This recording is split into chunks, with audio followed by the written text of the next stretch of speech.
Oh, hello. Good evening. My name is Mike. I'm joined by my hosts, Ray and Josh. Hey guys, how's it Hello. going? Hi. How you doing? Folks, we are gathered once again to commemorate the robbing of Creed, a great movie made by Ryan Coogler, basically like a decade ago, because it didn't get any Oscars that it should have gotten, because it was way better than a bunch of other stuff. Yada yada, you know the drill. This podcast will self-destruct in 5 seconds. I'm just kidding. Your mission, should Please you choose don't. to accept it, is to Please listen Please to don't. this podcast.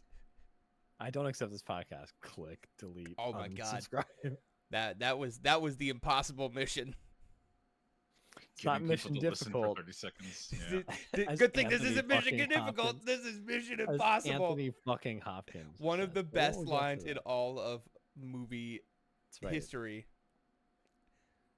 We're doing a Mission Impossible rewatch podcast, y'all. Retrospective. Retrospective. We'll call it that. So I don't know if it'll be as structured as that, but Yeah. we're talking about Mission Impossible movies. But you're probably wondering why, Mike? Why? why indeed? The answer is because we want to fuck you. I mean, Wow. yeah, Antagonistic from the start. That's right. Look, we are proud to be the only anti-gamer gaming podcast. And God help me if I won't turn Creed Got Robbed into the only movie podcast. wow. Mike's really articulate today.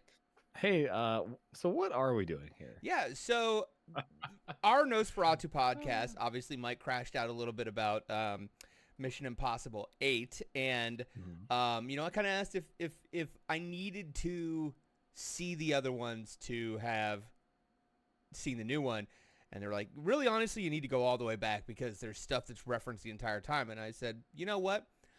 I'm getting ready to go on a 10-hour international journey. So I'm going to have a lot of time on my hands, and all the Mission Impossibles were available either on Amazon Prime, or a couple were on Paramount Plus, but I could get a free subscription for a trial period. And I was like, you know what?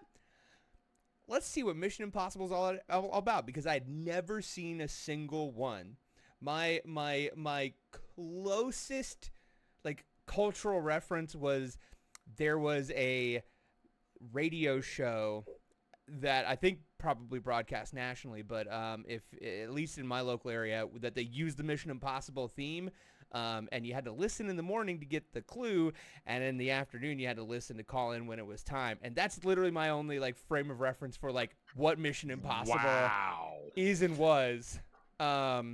Genuinely, how is that possible? Yeah. That's I similar to what you just said, this is a small tangent, but it's like another human tangent. My wife, for those that don't know, my wife is a nurse, and she, in the hospital she works in, she works with someone from the DRC, the Democratic Republic of Congo. This person grew up there, but they've been a US citizen for the past I think 15 years. This person had never heard of Lord of the Rings. This is that level that Josh is telling me right now. I will say the only other thing I knew is that Simon Pegg was in the reboot part of the franchise. So, for me, I was asking the question, what is a Mission Impossible? And let me tell you, if you watch the first 3 movies, you'll still be asking that same question. It's a very hard question to answer. So, I watched all the movies through 7, and when it comes available on streaming, Ray and I are going to watch 8. So we are going to break this up into 3 podcasts. So this is going to be a 1, 2, and 3 show. Then we're going to do a 4, 5, 6, and then we're going to do a 7 and 8 once Ray and I have completed it. And obviously, coming up front, if like me, you want to see these movies but haven't yet, and you don't want any spoilers because you've been also living under a rock, stop. Book an international flight, go do it and watch the movies, and then come back and listen to this podcast. So when the steward of the flight hands you a VHS tape, you need to put that shit into the player in the very secure VCR player at the front of your seat back pocket and seat back. watch it explode Yeah. Eventually, it will burst into flames. Yes. after 5 seconds. Mm-hmm. I don't know. I So- love it. I love it when they self destruct, and it's just kind of like the cool twists of smoke. Yeah. It's Yeah, not like yeah. it's just like, oh, that's good. I love forget. that. I do forget. I think it was in 4, but there was one where the thing didn't self destruct, and Ethan goes up and just kind of like Yeah, he's got- bangs it a little bit, and it Yeah, finally does. very key. Like that's kind of the motif of that whole movie. See, Yeah. I'm good. I'm so excited for this shit. Yeah. Like, Yeah. Maybe I should 'cause rewatch nothing 4. works in that movie. That's the whole thing. Nothing works. Yeah. Yeah, it's a I great. will through go line. ahead and give this. I know Josh watched all the movies on a trip to Europe and back. I watched all the movies during COVID. Me and the missus sat down and said, "Hey, I think it's the one before 7, Rogue Nation. I think it is Fallout. Okay, yeah. Like, hey, I've been seeing commercials for Mission Impossible Fallout for 2 years in the theater. It's finally out. Like, Good goddamn. They should still play that commercial. That I'm trailer's so I'm good. traumatized from how They many should put that times trailer I've seen back that then. ad. It was in everything. I went to watch the movie Annihilation, and I swear to God, I saw an ad for Mission Impossible Fallout. They should put that trailer back in theaters just cause, and they should edit that. They should. If we're re-releasing Fallout and putting the gun click sounds on Henry Cavill's like God, flexing his arms. That's the only thing. It's gonna be a shotgun sound every time. Yeah. Anyways. Yeah, just like do a George Lucas style re-release, Star Wars style, but like add the gun sounds from the trailer into the actual movie. God. I So love it. finally, I would the pay movie came out. $80 for that ticket. God. And I asked the missus, like, okay, let's just watch all of the movies, because much like Josh, she had not seen any of the movies. And I was like, oh, this will be fun for all of us. I haven't seen those movies in a long time. So it's been since 2020 I sat down and watched all of Mission Impossible. And then I watched part 7 a couple months ago. Well, I'll save my opinions for part 7 when we get to that.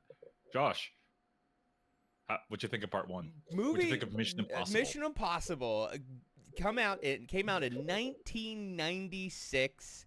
Yep. Kind of a Brian De Palma, your director. yeah, and based loosely on a TV show of the same name from the 1960s.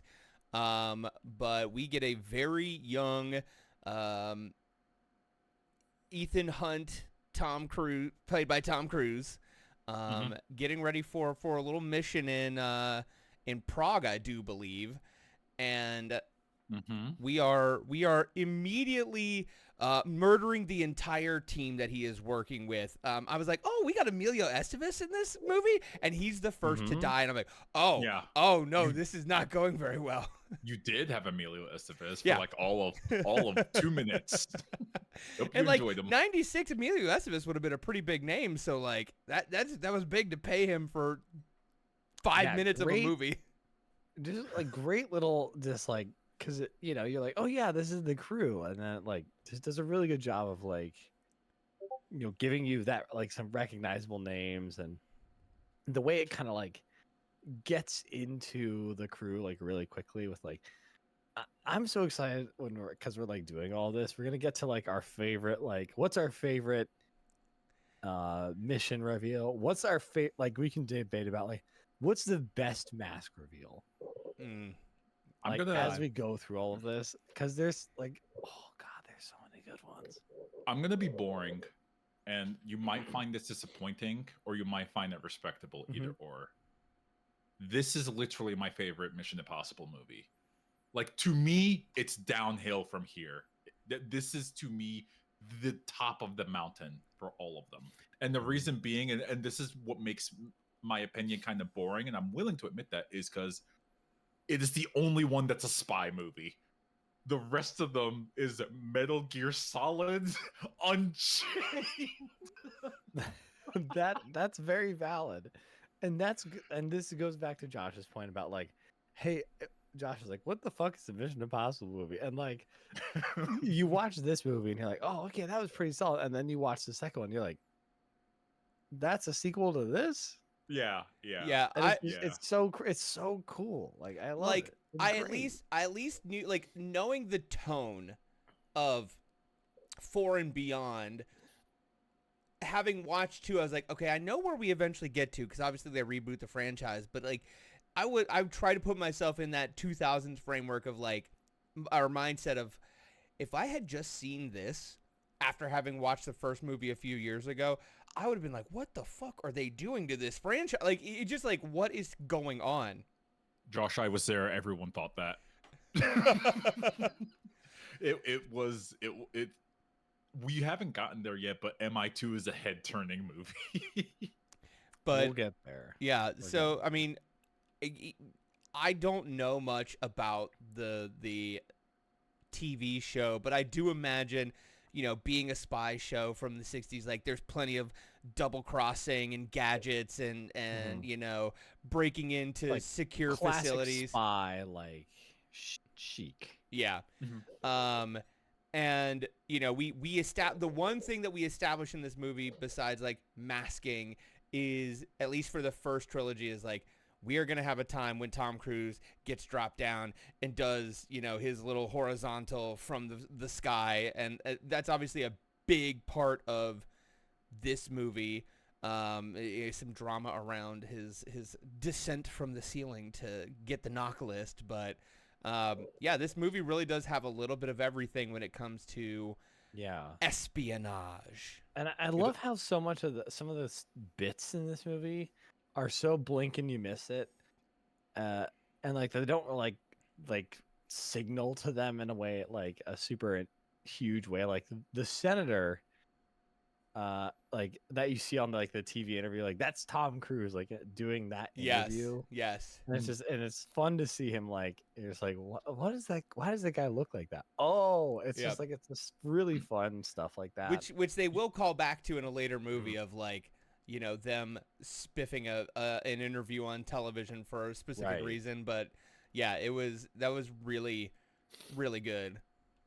I know that the descend from the ceiling scene and then the tension with that scene is like one of the most popular shots for a lot of reasons. And don't get me wrong, even like you go back, you watch clips of it, or like go back watch movie clips of it. We'll watch clips of it. All right. Mike's hatred of MI8 will never end. Timestamp 13 minutes in, folks.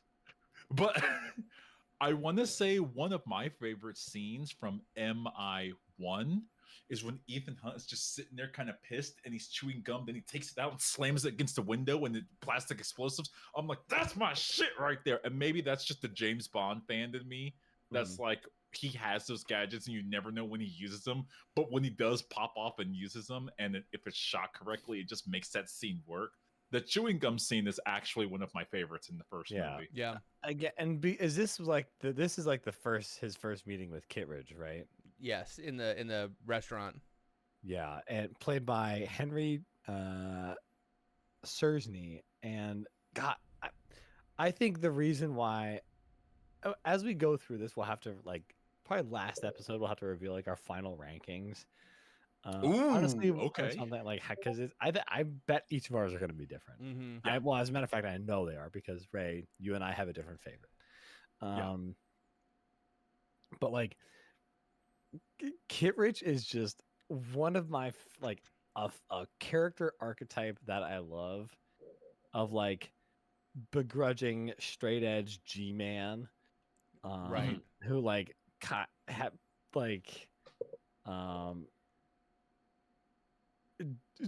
does not sanction the buffoonery of the IMF, right? And just like whenever that type of character comes into play, it's like first it's Kittredge and then it's kind of Alec Baldwin eventually. I just love that type of character, and it just he does a really good job. And the way he finds all the vowels in Ethan Hunt, and the way that he is such a quote unquote good guy that it turns him into a bad guy. Like, he becomes an antagonist because he is too by the book and by the letter of the law, and you know, to the Constitution. Like, he is so focused on that he loses the forest for the trees, and that he, you know, then puts his mission at risk because he thinks he's got the answers, and he's like, I'm gonna get this you know, rogue son of a bitch back inside, and you know. Well, I kind of sympathize with Kitbridge because, like, it is the job of IMF not to reveal what they're doing, and so Ethan can't tell him, like, listen, you're off base because, I don't know, there's something in it. The nanomachines in his blood will explode. I don't know. We're not there yet. Snake. We're not there yet. Oh no. I know what you mean though, but like, if I was in Kitbridge's place, I'm like, dude, what are you on about? I am taking you in. What, you can't just do that. Like, yeah, I get it. I totally get it.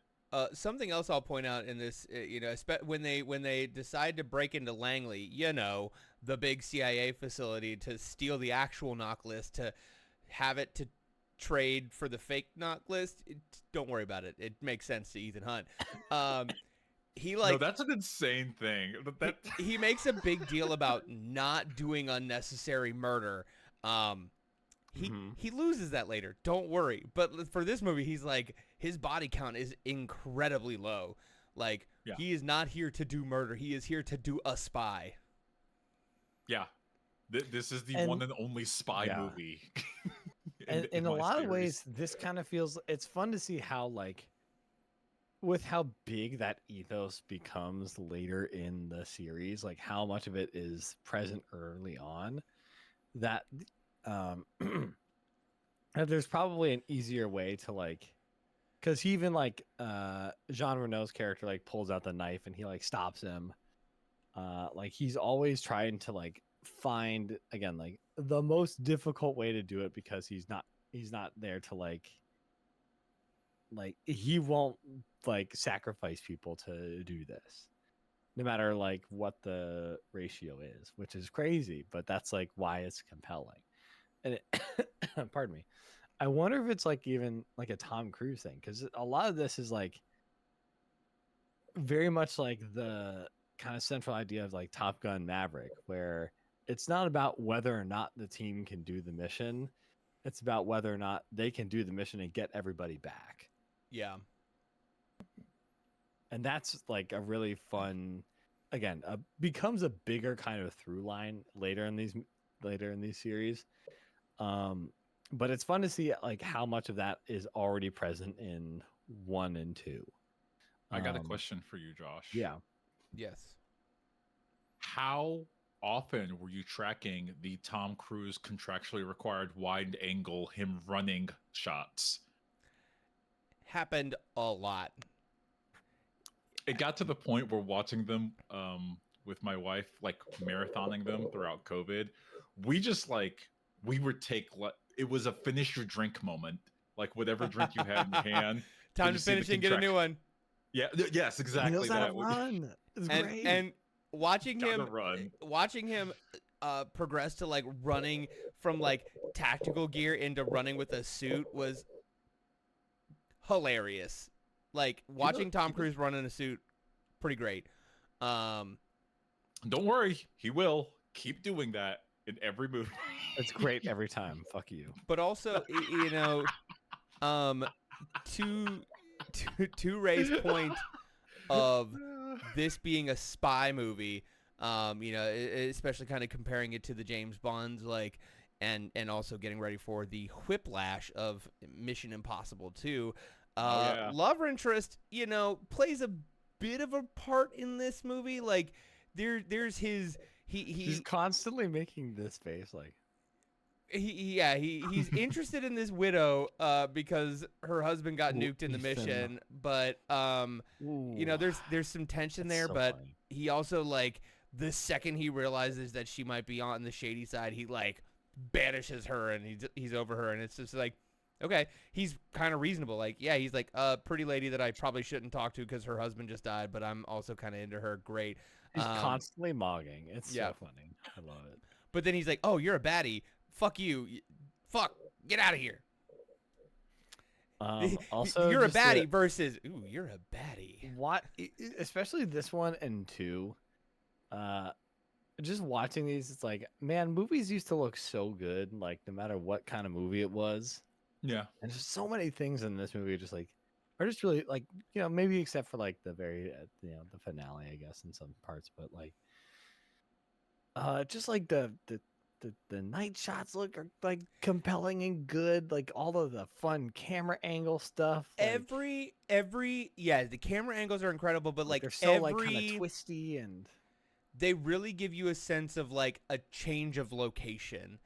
yeah. Whereas like in the later movies, like, yeah, if you know Europe, like you see some different architecture, or maybe you're in a slightly different environment, but like here it's like you've got your night scene, you've got your, industrial building, you've got your ballroom, you've got the secure facility, and yes, then you have the train scene, but like everything, you feel like you are making physical progress through the movie because everywhere looks distinct from each other, and you're like, they really carefully took into account the set design and the sense of place. Like Mission Impossible really prides itself on the locations and really makes that a big kind of treat in like just visually and like kind of in the imagination of like what happens there, in a way that like a lot of other movies don't, that I always really like about these movies. Like I was, like we'll get to 2 here in a bit. Sorry, I just actually we should just get to 2 now. Maybe we should just get to 2, just because they recovered the knock list. Last thing, I just love that the way that we got the knock list was by making somebody uncontrollably and violently ill. Hilarious. Good bit. That's a good bit. That's again great bit that Kittredge is just like, I want him manning a radar dish in Alaska by the end of the week. Just mail his clothes. The delivery is just on every Kittredge line. It's just so good. Good. Just one of the all-time, like, Kittredge is probably not like a starter, but he's like just all-time 6-man, like. Yep. Just, well, beautiful performance off the bench. Speaking of phenomenal line delivery from a high up ranking member in the U.S. government, Mission Impossible 2, directed by John Woo, which I now know if you say, oh, it's a John Woo film, I'm going to know what the fuck is going on. You should watch Stranglehold. Just or Face Off. I do need to see Face Off. No, never mind Stranglehold. You should watch Face Off. Unironically, beautiful, disastrous movie. As somebody who loves the facing in Mission Impossible, I probably do need to see Face Off. But Mission Impossible 2, John Woo, released 4 years later from Mission Impossible in the year 2000. Yep. Boy, you can tell. God, this movie is so... This movie is 124 minutes long, and it could have been 60 minutes had not every action sequence been shot in slow-mo. Listen, it's so dramatic. You're asking John Woo not to exist. Like, every second has just like these massive like biblical like the like I don't even know how to begin to describe this movie. Just the fact that we open on this scene to Ethan Hunt free climbing these rocks somewhere in the world, and then a helicopter comes in and shoots a fucking missile at him that opens up to be a pair of sunglasses that give him his mission. They're like, oh, you should have told us you were going on vacation. He's like, if I told you, it wouldn't have been a vacation. And then he throws the glasses and they blow up as all IMF mission pieces of equipment do. And we are into Mission Impossible 2, baby. It is unbelievable. It's so good. I have to be the nerd here and say this is exactly how Star Trek V opens. It's Kirk climbing a rock face, and then a craft comes by, and it's Spock saying, "Captain, what are you doing? Why are you climbing?" And he's like, "Well, I'm on vacation, Spock." And the lines are like bit by bit, but one is way more bombastic than the other. That's it. I just wanted to get that out of there. Thank you, Ray. It's okay. As far as like, we got to keep track of like the mission reveals. As far as these go, God, this one is it's just so good. I'm sorry, just like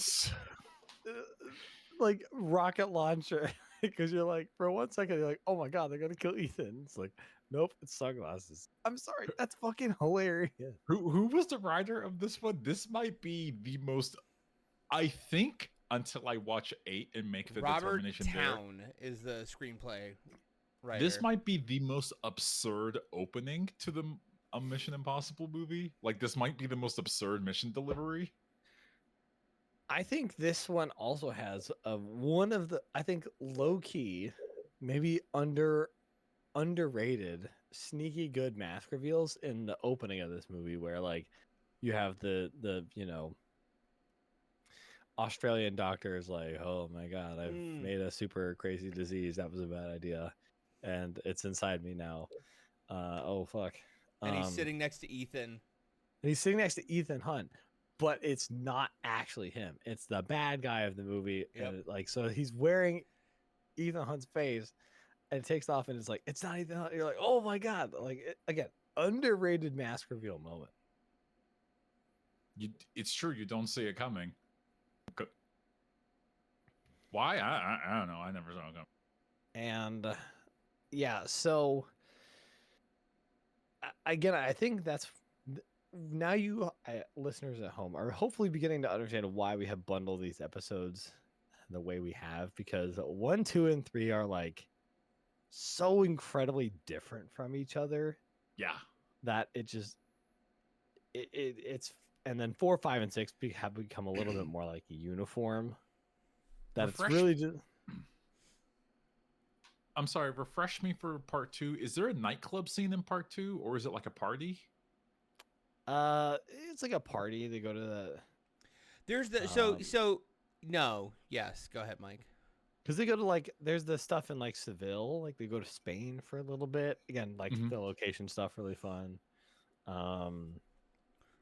Most of this movie takes place in Australia, and there's like a hilariously Australian like IMF agent with them who's like, cry gay. Like basically is what he's doing. As a Bowie knife, why not? This is kind of like, did Australia have like a cultural moment in the like turn of the century or something? Crocodile Dundee. Yeah, what is there something going on with that? Like, what's up with that? Also, Steve Irwin. It was just, it feels like, is this just me? Did everyone just kind of get into like, oh yeah, Australia around that time? I think Am those I are the making that two up? things. No, there was also a lot of Simpsons episodes about that. Remember, the Simpsons went to Australia because Bart wanted to find out if toilets flush backwards. Okay, Crocodile Dundee was 1986. Okay, What about Crocodile Dundee 2? that 2000. That was 19. I'm seeing screen caps of this trailer. This movie can't be good, right? Crocodile Dundee. Never mind. We're getting aside. We're getting more sidetracked than we could possibly be. Do we want to talk about the Chimera virus? But we go from, in Mission Impossible 1, Ethan Hunt really not giving a shit about women, to now meeting somebody and immediately falling in love so hard that she is womanizer. Yeah, James Bond womanizer. She is the most important person to me. Directly of him looking up at her cleavage, like yeah. They're immediately having a tension moment when she's trying to steal something at the because I think you're thinking of the party where like there's somebody dancing in the center and they're circling around the dancer, and then she goes upstairs to steal the thing, and he's like, sorry, I already kind of got here first, and I installed the security system. Tee-hee. Yeah. I do remember that nonsense. Then he cracks it anyways, if I remember correctly. Well, because he also he's like, oh, we were just doing a test, and she had put the necklace down her cleavage, and he's like, aren't you forgetting something? And she's like, oh my God. and they just play it off as like, oh, we Right. meant to do that. Like, I just do this all the time. I just forgot to take the jewelry out. Insane movie. Actually, Now, insane movie. So this is where I think there is some crazy subtext happening in this movie. I was talking about this last night, but like, so the what's his name here? I kept forgetting it. Sean, ex-IMF agent Sean Ambrose. Yes. I guess a Okay. rogue IMF. And has like a henchman. There's some gay coding that these guys have. I'm sorry. I'm gonna say it. And I think it's fucking crazy that because it's like, oh, let me show a close up of this cigar I'm gonna put in the cigar cutter, and then let me try to like bend your arm backwards behind you. The camera's gonna show me behind you, and then I'm putting the cigar, your finger in the cigar cutter. Like this is like, and then it cuts to the horses blasting out of the gate. At the racetrack. I was cackling. I was like, "Oh my god!" The other thing was so unbelievably like unnecessarily cruel too. Of like, he asked a very like benign question, and dude flips the fuck out, and then he's like, "Okay, I'm so sorry," and he was like, "I'm not okay. I'm not gonna do it," and then he does it anyway. And it's like, now dude is missing part of his finger and going to be way less effective on this fucking spy mission. He's getting topped. Which then makes it all the more crazy that like this movie ends up being about like, oh hey, there's a secret virus that these gay coded guys are going to unleash on people. It's just like, oh brother. I've seen this movie like at least 4 times, and I've never picked up on any homosexual subtext here. Okay, but I can see it. Like, I see the vision. I swear to God, I saw it last night. I was like, what the fuck is that? I was like, are they doing a gay? I think they are. I swear to God, it's in the. I swear to God, it's in the movie. And I was just like, oh, that's odd. Especially, it was like, oh yeah, we're gonna unleash this virus, and it's like, oh my, this is real, like latent coded fear about some things that are very hateful and not good. I can. I'm not see gonna. where I'm your not gonna word's like coming make from. a big. I'm not gonna like dwell on this much more. Again, this is very like, I don't know if it's just a lot to think about, and I don't think they really like make a code people that way in movies like this anymore. But I was just like, huh, that's weird. On the other hand, if you are 12 and you see this movie, you have to think that this might be the coolest movie you've ever seen in your entire life, because he's like, the shit that happens. I mean, I was 35 and I was like, this is the coolest fucking movie I've seen in my life. Ethan Hunt is like he's crashing his car and like they're slow-mo spinning and the music is dramatic to keep her from going off the cliff. I legitimately was 16 when I saw this movie. Like around the time when it came out, and I honestly was baffled.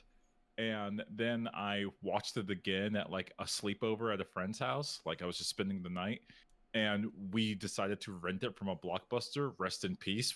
You will be missed. And we watched this movie, and after we finished it, both me and my friend were like, we think that was funny for an action. We don't know if that was like, this is right after Mission Impossible 1. We've gone from spy movie to like espionage. We did play Metal Gear Solid 1 that night, and we saw a lot of like parallels to it. You can't not at a certain point. Then Metal Gear Solid 2 comes out later. We won't get into that. We don't have to get into that right now. Right in. But like the multiple flip kicks, the motorcycle pistol jousting. unbelievable. so sick. I'm so sorry. It's Just so again, cool. just the car I dancing, love like it. the sexual tension that is built from these two driving a car together, which makes Mhm. Ethan do unspeakable things for this woman he doesn't know, is so incredible. Again, I'm watching this on a plane. I'm hooting and hollering. Like, this was a fun time at the movies, and it's just we have John Voight giving one of the best. No, sorry, Anthony Hopkins giving one of the best line deliveries when he realizes that this lady that he likes, he's supposed to use as bait in this mission because he has to go give her back to her original boyfriend, and this woman that he's inexplicably in love with after 3 days is going to have to maybe have sex with somebody she had a 10-year relationship with. And he's like, man, that's dangerous. And he goes, well, good thing this isn't Mission Dangerous. This is Mission Impossible. And I'm just like, oh my God. So You know that fucking part in the movie good. in MI2 where Ethan Hunt is sneaking around and he has to leap down and then he sneaks down really fast and has to do a spin and doves fly everywhere? That's how you know John That's my Woo. shit. Fuck yeah. I love this John shit. Woo mushroom stamped that script and said, "Give it the doves." Like, there's just so many, like, I think that's the thing is, like, once you have to, like, once you buy in that this movie is going to be this, like, when the scarf is about to blow away from Naya, and then, like, the Sean Ambrose guy is just like, I caught it, all sexy. And it's just like, it's so extra. It's like, it did not need this, but like, it's here, and like, you're being prompted to react to it, like, Josh, with this like is the drama, and like it's really like melodrama, really, that all of these things are just heightened to this level, and it just rocks. I'm sorry, like, again, like, the flip kicks everywhere all of a sudden, like the last bit all of when a he like sudden. kicks the pistol up from the ground and then drops and spins and shoots the guy he knows is secretly still alive. It's just like, this is so cool. I'm sorry. I know it's garbage, but Yeah. like, It's like it- at this point, after watching, like, Mission Impossible doesn't really have an identity because they're so. The only identity is that Ethan Hunt is the main character, but like, even in James Bond, like, you can typically like track there's the a formula. movies between the character, like who was playing, James Bond at the time. But it's like, these are two completely different movies.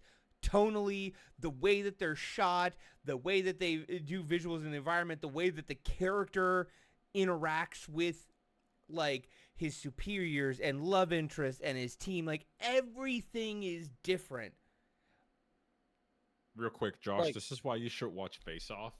Because imagine Mission Impossible 2, but it doesn't have the baggage of being a Mission Impossible movie. right. What if John Woo just decided he just made another Americanized version of that? Well, wonderful news. I have a flight coming up soon, so maybe Face Off is what I watch. Face Off is a god tier plane movie, Yep. for sure. Yeah, Get that. it's up there, God top tier. 10 easily. I'm gonna get that on the Best I'm gonna get that on the iPad, and that's what I'll watch.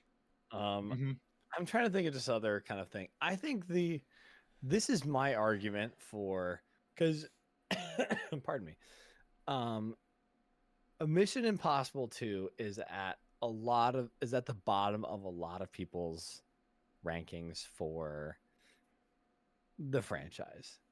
Yeah. And I don't know if I can really agree with that, because like, it's just really cool to see something that is so complete, like a franchise movie, which is what this is, so completely molded by its director to an almost oppressive level. I like that phrasing. I like that framing of that. Like, absolutely right. It's so refreshing, and this movie has sauce. It's got juice. That's And I have seen movies that are better than this that do not have sauce. But this movie maybe is technically not very good. It has some parts that are kind of boring. Yeah, I again, guess. But it has is fucking sauce. it is double the length that it should be because of all the slowdown scenes. But like to your point, Mike, I do think that like I did not watch, you know, Mission Impossible the series, but I'm gonna imagine that like a lot of the tropes from the show, because every show from the 60s, like that's how you different. You had a trope, you had a thing, you had a shtick, and like a lot of those carried over into Mission Impossible 1, and like that could have set the tone and like been what Mission Impossible was, and like you could have had a slavish devotion of like, this is what the show did and we're gonna do it again, and for John Woo to kick the door down and be like, no, this is my fucking movie. Yeah, this is a John Woo movie, and this is my vision for an Ethan Hunt adventure. Is I mean, it's brave. It is very bold. It's fun. I just read a review real quick to cut in, Josh, because it's in line with what you're. I just read like a review of Mission Impossible 2, and someone called it cartoonish, and I think that's both mean and true. Like, yeah, I buy that. Harsh but fair. Like they both they crash, they like charge at each other on motorcycles. They do wheelies at each other and then stop doing the wheelie. It's just like, which is goofy if you're like, this is stupid, but if you like understand, like it's supposed to reflect the drama of the moment, like to like a maximum degree. Like it fits in perfectly. But honestly, like, also awesome. you It kicks ass. Again, you think about like TV shows and television from the 60s and 70s, and honestly, a lot of them were over dramatic because they didn't have the budgets for a lot of stuff, or when they did have a budget, they're like, we're gonna have one big set piece moment and then this big dramatic dialogue monologue fight. So it's almost like a kind of love letter to that as well, of like, I'm gonna do a 60s over drama with 2000s money, like like there's a Limp Bizkit tie-in song. Yep. I forgot about that till just now. Oh my. I think if I think to the haters. Sorry, Josh. Go ahead. Okay. I was gonna say, and honestly, like, getting back to your original point of like, I cannot put Mission Impossible 2 anywhere but like contending for the top spot. Like, it is so good, especially because like if 2 and 3 have a baby, you get the reboot franchise. Like, that is where we kind of go of like, we're getting ready to go into 3, and 3 is kind of boring, but also good at the same time. 2 is incredible, but a little over the top. You put those two together, and then you get 4, 5, and 6, where you get some stuff that is not too unique, but also unique enough. It's a perfect amalgamation of like half of what you get when we do the reboot, and when you can finally say what is a Mission Impossible, and you can point to 4, 5, and 6 and be like, that is it, and it's a mix of 2 and 3. Right. And I think like I think there are a lot of I'm going to throw my gauntlet down here. I think there are a lot of people who maybe consider themselves above this. And I think we would be in a much more interesting world in terms of like films and movie making if directors were trusted with the kind of creativity and just execution of vision that you see here compared to maybe the past 5 MCU movies, or like even 10, 20, whatever, fuck you. Like like, you know, put the directors on, like, you know, put the, like, you can watch this movie and like it is undeniably a John Woo movie. Yeah, But no you one. watch like the past 5 MCU movies, or like you know even farther back than that. It's like I know this, you know, like you know, this person's name is on it, but functionally, like with how these movies get made now,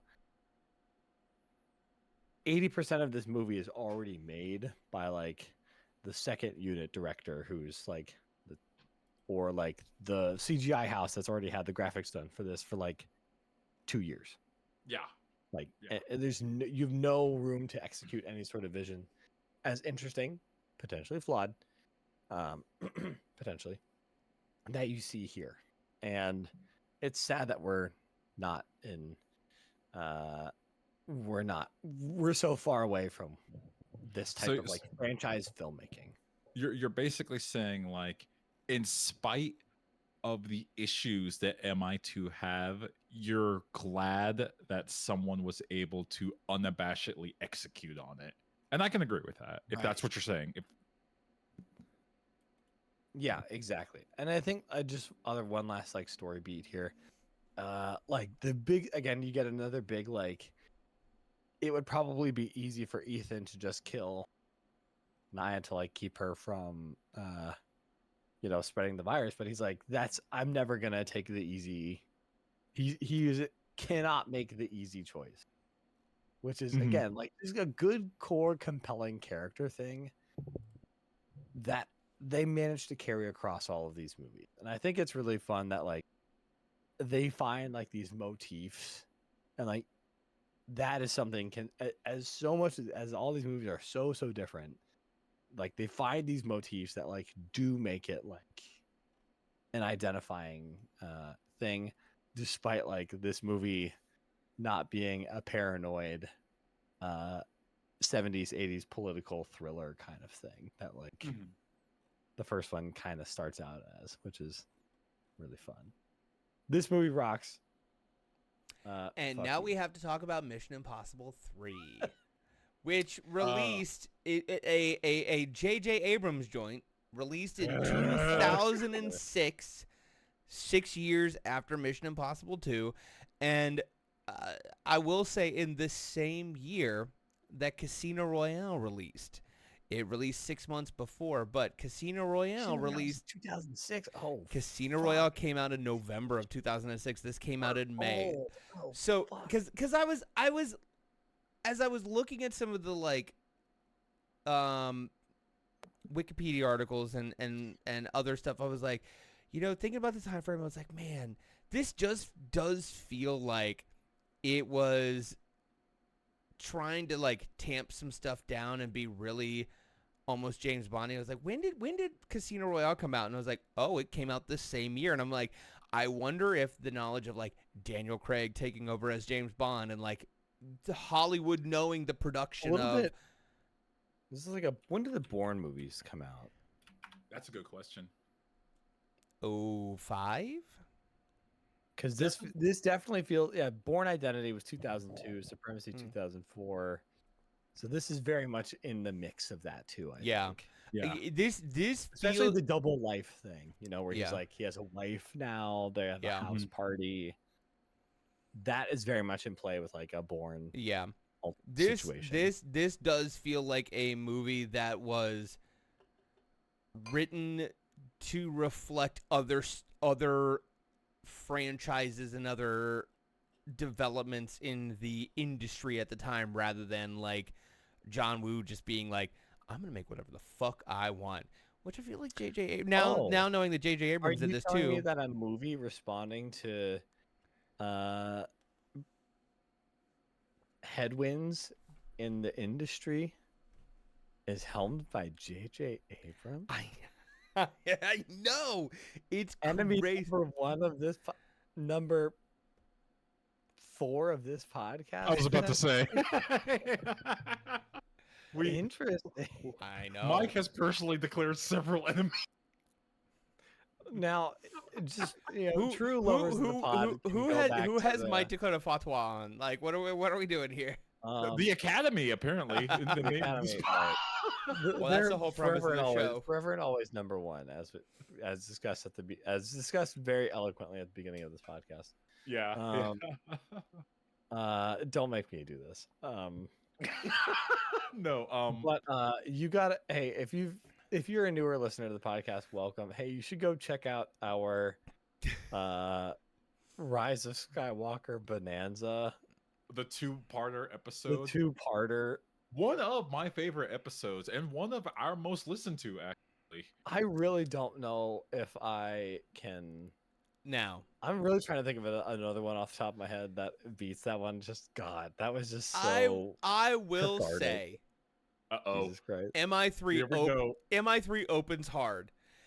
J.J. Abrams just like, hey, we're gonna open with Ethan Hunt getting fucking tortured, revealing that he has a wife, and then shooting her in the fucking head, and then we're gonna like flash back 6 months and be like, oh, look at Ethan with his wife that you just saw die, or excuse me, fiance, because they haven't gotten married yet, but we're gonna do that soon, and this bitch is gonna die soon. Like, I will say, MI3 does start hard that way. I did like that.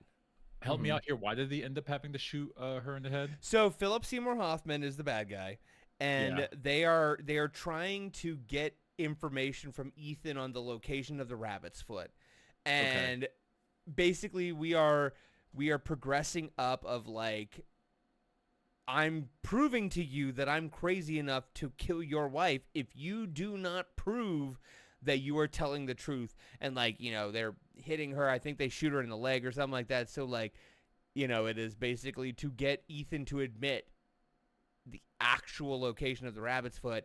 And at the very end, the last thing is to bang, shoot her in the head. Okay. Which we then later learn that was a face and somebody that Philip Seymour Hoffman did not like, and just used it to prove that he basically says like, I can't push him anymore. He would have broken by now.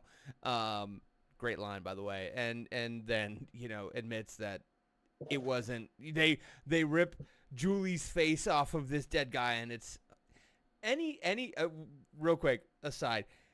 Anytime they fucking pull a mask off of somebody in this franchise, I am hooting and hollering. Every time It's so good, which disappointed me in 4, but we'll get to that. But god damn, it's so good. I actually, it's been a long time since I watched this movie. It's been since 2020. And now I went to the wiki to refresh myself on this movie. And I'm like, oh, yeah. This has J.J. Abrams stink all over it. Because they never explain what the rabbit's foot is. That's J.J. Abrams' shtick. He doesn't like to commit to the fucking plot device. He's like, oh, it's a mystery box. Fuck you. You know what? Also, it's got one of my most hated writers at the helm of the lead writer, Alex Kurtzman. Alex Kurtzman, have you ever done anything you're proud of? we're just in hater mode. Yeah.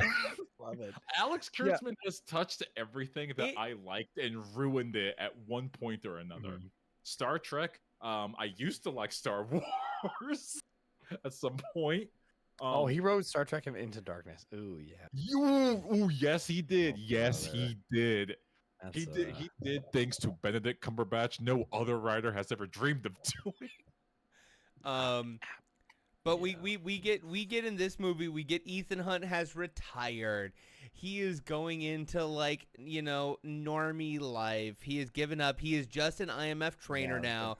They're at the party. Yeah, it's like... he's reading lips from across the room, and people are like, oh my god, does he have such good ears? How did he hear that? You know, it's just like Aaron Paul shows up. Yeah. Oh my god, that's right. He's Julie's brother.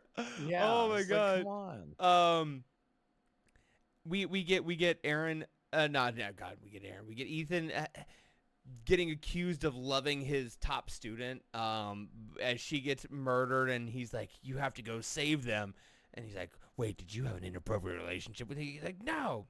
I do love that Ving Rhames is just like, Ethan, people like us can't have relationships. We can't do it. You can't do it. And he's like, buddy, I got married. He's like, congratulations. That's not gonna backfire on you at all. This is still where I guess we haven't not talked about like some of the supporting cast here. Yeah. I don't even know how you begin to talk about the Mission Impossible movies without talking about the immaculate sauce Ving Rhames has in every single movie. It's the It's hat. like, It's In the always the younger hat. movies, he's got like the shoes, he's got the suit, he's got Yeah. like the little earring and the glasses, and then when the hat shows up, you're like, the hat. oh man. What this guy- and what I he's just, what I it's love just too. so- he's just that guy. It's It- so good. I love And it. the best part is that he starts as a disavowed agent Right. that Ethan picks up to do his mission to clear his name, and then Luther gets back in and has been here ever. Well, we'll get to 4. I feel like Ving Rhames got brought on for 4 for like 10 seconds, but then saw how much fun everybody was having, and he's like, "Oh no, y'all gotta bring me back in." But we'll get to that. So, yeah, I'm gonna be guys. Back to MI3. I actually do not like this movie. I think it's worse than MI2.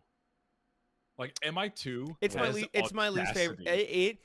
It is my least favorite movie of the franchise so far. Yeah, you can't accuse MI2 for not being audacious. This is just slop. I think in a lot of ways, you remember what I said not 10 minutes ago about how Mission Impossible 2 might technically be bad, but it has sauce. Yeah. This is a movie that does not have sauce. No this- sauce. No salt. No butter.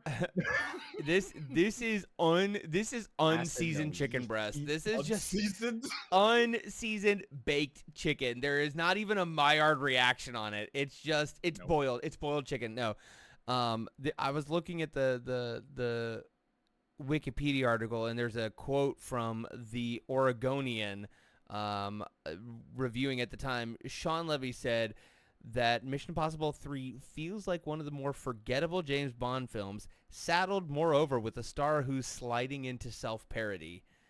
And I Damn. mean, that does kind of encapsulate what mission. So I feel like Mission Impossible 3 is trying to reset from Mission Impossible 2 to They're like, it, fuck, just make a normal one. yeah, but it wants to be a spy movie, but J.J. Abrams doesn't know how to make a spy movie, and so he accidentally still makes a kind of action movie, but he doesn't make a very good one.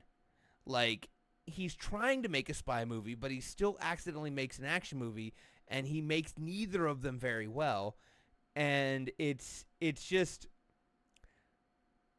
Like, it's a real the sum is less than its parts kind of Yeah. picture. like Philip Seymour Hoffman is amazing in everything that he does, and he is so disserviced by the fact that he's in a bad movie. But he makes the movie better by being there, and every time he's in it, he does the best that he can with what he's given. I think Philip Seymour Hoffman might be. I'm really trying to think here. Like, is there an antagonist in the Mission Impossible movie who gives a better performance than Philip Seymour Hoffman here? I'm trying to think. Not. I like the guy who shows up. What's his name? I already forget.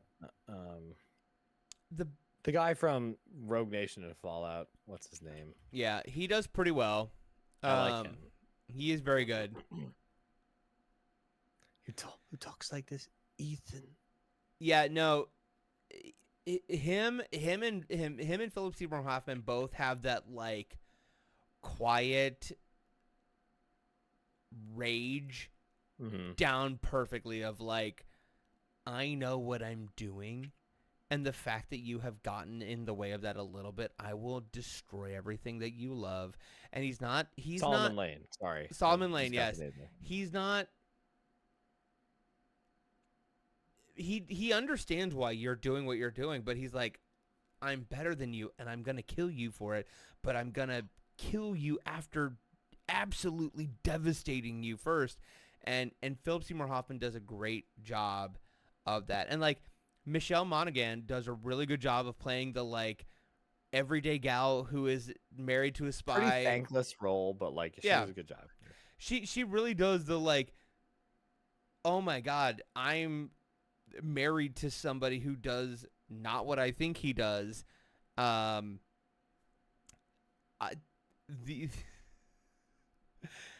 The nasal implant mind explosion device is so stupid in this movie, but so hilarious at the same time.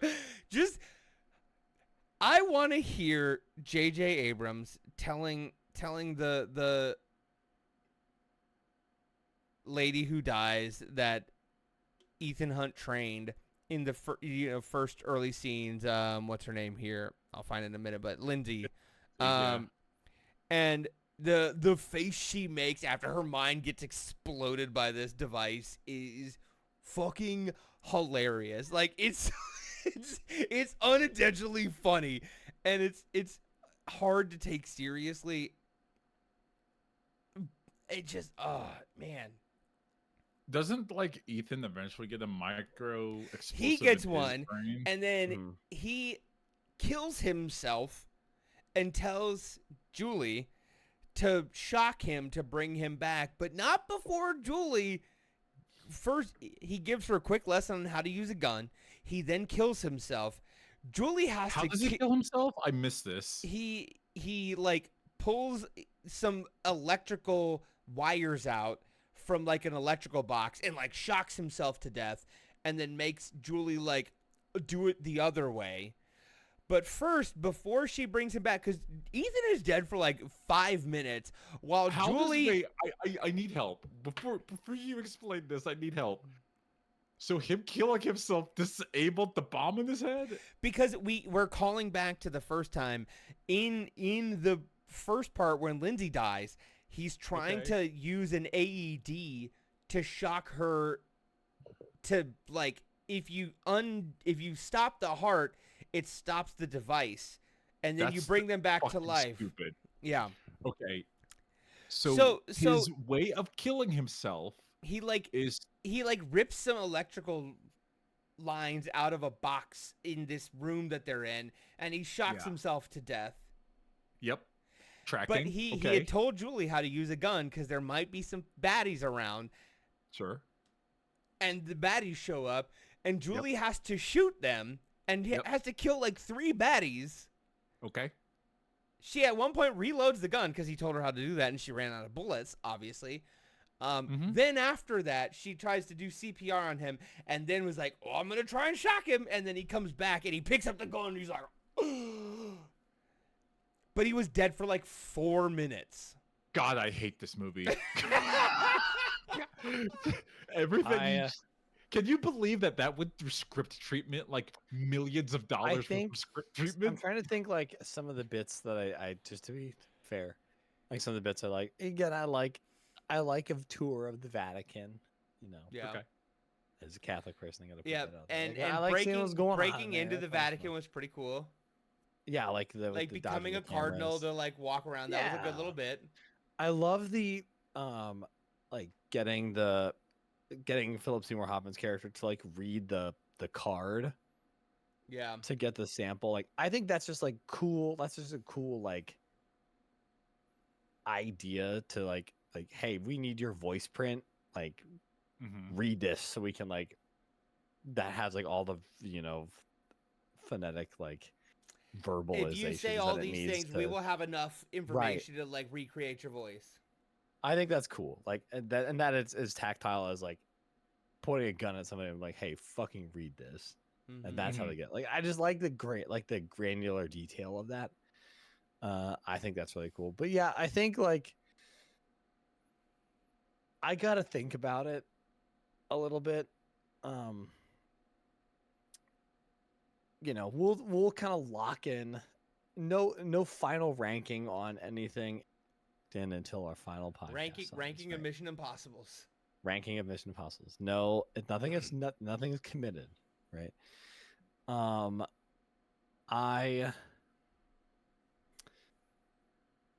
trying to think here. There are a lot of things I did not care for in the final Mission Impossible film that you all have not seen. This is the other dynamic here. I have seen the last one, and Ray and Josh have not. And for those who have seen it, will understand the implications of that. Yeah. So there, in a lot of ways, there are like some incredibly high highs of 8 that, despite the many things I did not care for about that movie, make it hard for me to put it at the bottom. But so it kind of just seems like by just me kind of finding some little thing about each one of the other ones that I like a little bit more, Mission Impossible 3 kind of ends up at the bottom of the list for me. And it's not even to say that, like, you know, it's certainly a competent movie. I just think that, like, at least personally for me, like how I rank my Mission Impossible movies, it just doesn't feel like it has that extra little thing to latch onto that the rest of them have, whatever that may be, whether it's like the really just complete commitment to the director's vision, whether that's through De Palma or John Woo, or like the stunt kind of factor it becomes, like the stunt vehicle it becomes in like the later ones, characters that I really like. Imagine ranking an Mission Impossible movie with Ilsa Faust in it at the bottom. Like, how dare you? You wouldn't dare do that. Yeah. Fuck you if you do. Sorry, I'm being mean again.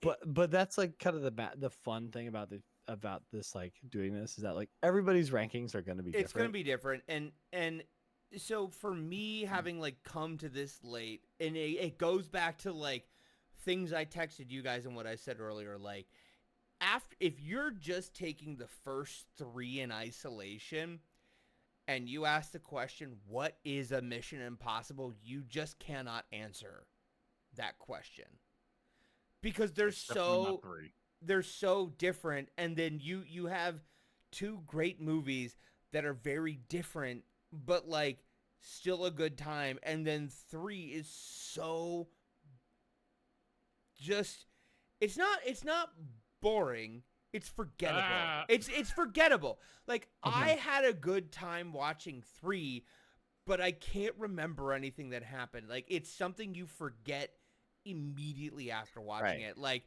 a competent, well executed movie. Yeah. Regrettably sauceless. Exactly. And so it's hard to then point to the identity of like, what is Mission Impossible? Who is Ethan Hunt?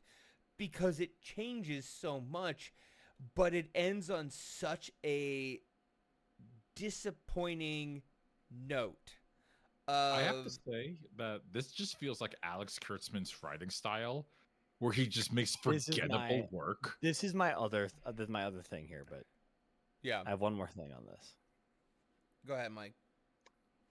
So this movie is, I think, also like the canary in the coal mine for where franchise, like big action movie franchise filmmaking goes. Like, we are right before like the true peak beginning madness of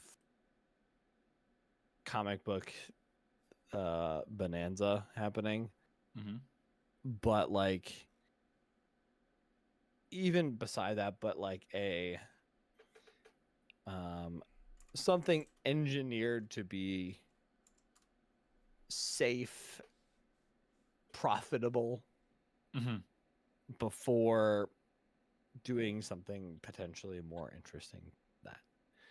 And I think that's why I think for me, and I think for a lot of other people, not to speak for them, I think 3, I just don't think how you watch 2 and you watch 3 and like, I just don't know. I think if you're ranking 3 above 2, like you are a Philip Seymour Hoffman head, and that's a fine thing to be.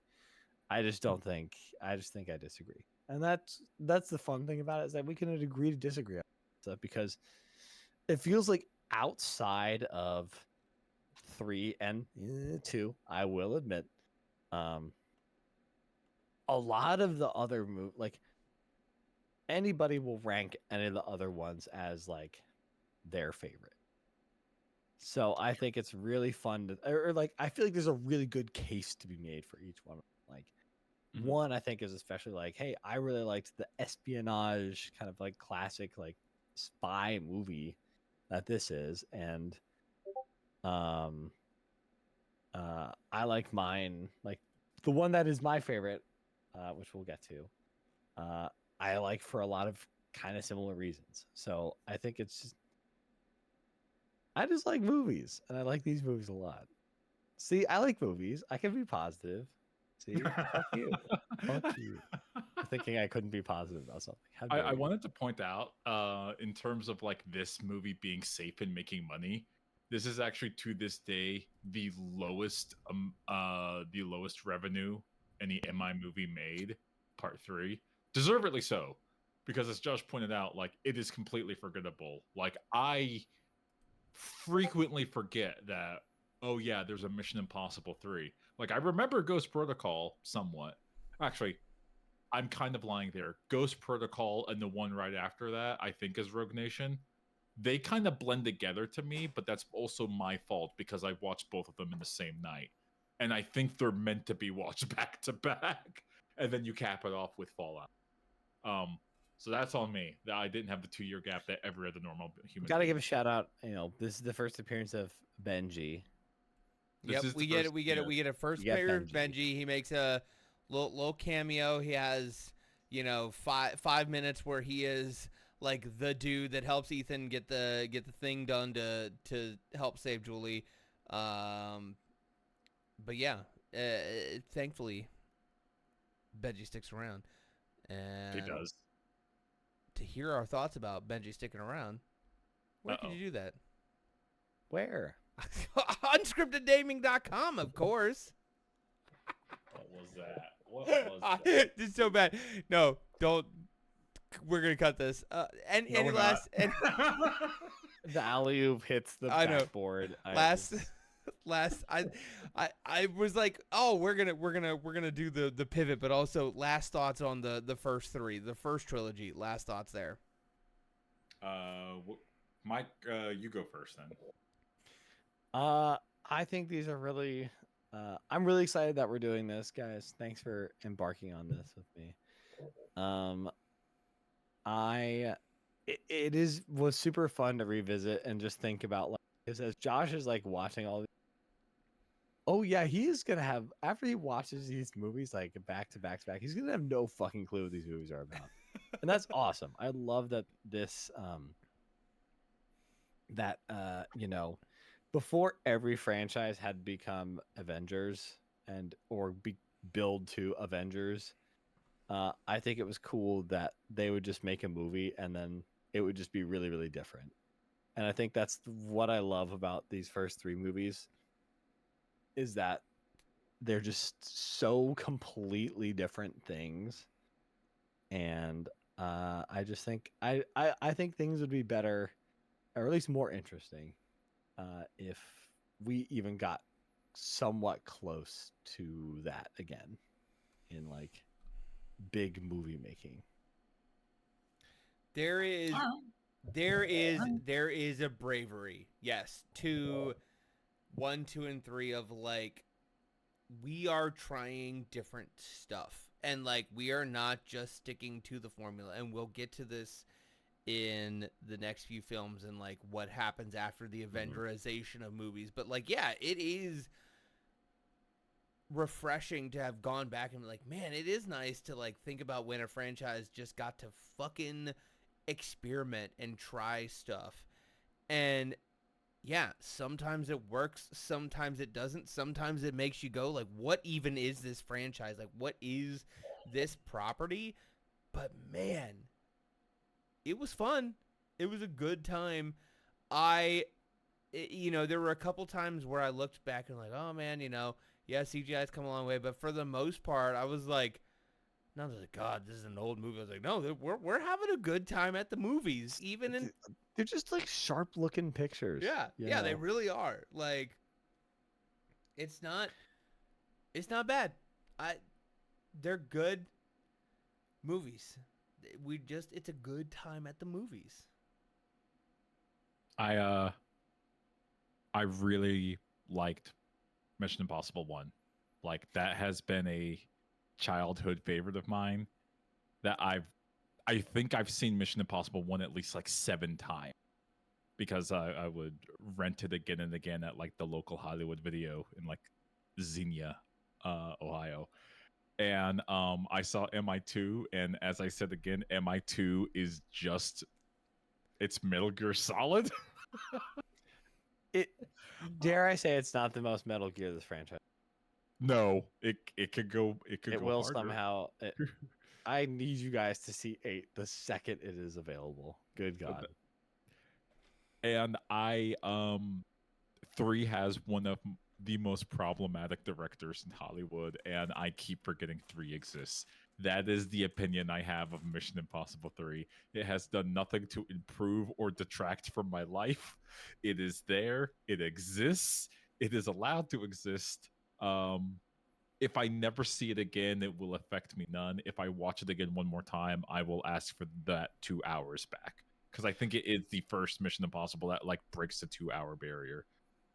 If Mission Impossible 3 is your favorite one in the franchise, you must either be J.J. Abrams, one of his parents, or need serious help, or your Alex Kurtzman, and or your Alex. I would watch Mission Impossible 2 again without any hesitation. Mission Impossible 1 I could be convinced to watch again. I never need to see Mission Impossible 3 again ever a day in my life. I am like close to tears of joy that Mission Impossible 2, the Mission Impossible 2 Defense Force is beginning here. It's not that. Folks, it's not you that. Can sign up on the website. Let's do. I didn't say Mission Impossible 2 is good. I'm saying because 3 exists, 2 is better. I can't Great put subtext here of the podcast series that this legitimately being entirely downhill for you from here is very funny. I can't it's like put sometimes you plateau. Oh wait, okay. I can't put 2 in my top spot yet, mostly because I can't put 3 in my bottom spot yet because I haven't seen 8. But 2 is bare knuckle boxing for that top spot. Like it's truly so good. It's so good. I admit, I said at the very beginning, I am boring in that I like Mission Impossible 1 because I like the spy play, the skullduggery. I love some of the shots, even the ridiculous Dutch angle, the split diopter. It's the only Mission Impossible movie where I feel they used the Dutch angle well. I watched 7 recently. I hated the Dutch angles in 7. I'm sorry, Mike. It's not the same. He does not have the sauce. We'll get there. I even love the oversaturated, overdone. This is baby's first use of Maya 3D software shot of Tom Cruise getting blown from the helicopter onto the train. Go rewatch that. It hasn't aged well, but I still like how stupid it looks. It's fun. It's a fun movie. I really. Yeah. And yeah, to me, it's all downhill. There's fun movies. I'm not gonna say like 4, 5, and 6 are like bad movies, but yeah, 1 is still my number 1. It's all rabbit's feet from here. That was better than that's terrible. This podcast will self-destruct in 5 seconds. When it does, you can go to unscriptedgaming.com for all links to other podcasts that we do, or the next one, should you choose to accept it.